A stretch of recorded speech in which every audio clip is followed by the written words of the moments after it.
કે આજ સુધી પિતૃ તર્પણ વિધિ નથી થઈ, પિંડદાન નથી દેવાના. તેથી આકાશમાંથી શબ્દ ઉઠાતા કે રામ, આજ સુધી પિતૃ તર્પણ વિધિ થતી રહી છે, પિંડદાન દેવાતા રહ્યા છે, પણ અમે કોઈના હાથે સ્વીકાર્યું નથી. કારણ કે અમને ખબર હતી કે અમારા કુળમાં રામ જેવો દીકરો આવવાનો છે, એટલે અમે કોઈના હાથે સ્વીકાર્યું નથી.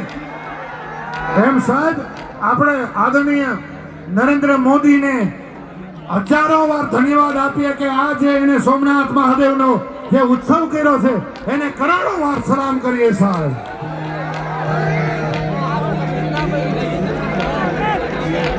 ભાઈ ઉતરી જાઓ, બેહી જાઓ, નકર હમણાં બંધ કરાવી દેશે.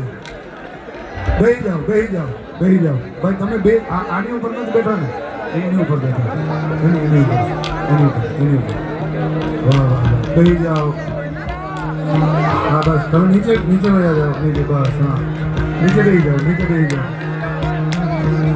બરોબર છે ભાઈ? તમે મને કહેજો મને આમાં કઈ કયું બેઝ ને કયું સ્પીકર ને કઈ દેખાતું એ મને નકરા બાપા સોમનાથના સંતાનો જ દેખાય છે સાહેબ. ત્યારે બેહી જાઓ, એટલે બેહી જાઓ ભાઈ, નીચે બેહી જાઓ, નીચે બેહી જાઓ.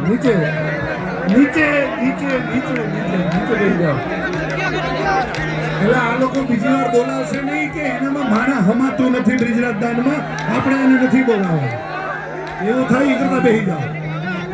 એટલે હાવ જ એવું હોય, બેહી જાઓ. નરસિંહ અવતાર આવ્યો ભગવાનનો.